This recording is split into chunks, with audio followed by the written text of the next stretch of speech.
garden বলো তুমি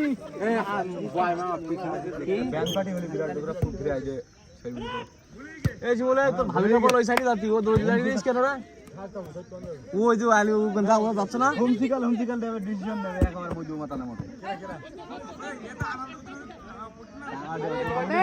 বলুন রে ডিম অফ করে বলুন রে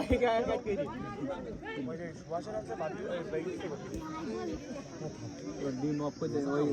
যে খাওয়া দাওয়া ওই যে কমাই দিয়ে এদিকে আনন্দ হয়ে যায় এই জায়গায় এ করা উচিত আমরা আগেবার খরচ করলাম না আগের আমাকে 13-14 টাকা খরচ সেই জন্য বুঝলি যে ঝামেলা আছে আমার তো মাথা নষ্ট এই জায়গায় লাস্টে ঝামেলা হয়ে গেছে টাকা আনন্দ না না ওখানে ডিম অফ করে দিবি এ তোরা গেঞ্জি খুলে খেলা তোমাকে প্লেয়ার টের পাচ্ছ না তো গেঞ্জিটা খুলে নিয়ে যাচ্ছে তাই টের পাচ্ছ না তো কার প্লেয়ার কে জিজ্ঞেস করতে কার প্লেয়ার কেটা তো বলছে না কার প্লেয়ার কে টের পাচ্ছ না হ্যাঁ ঠিক আছে গোল যেন নাই হাফ টাইমের পরে যদি 2-1 গোল হয় হবে না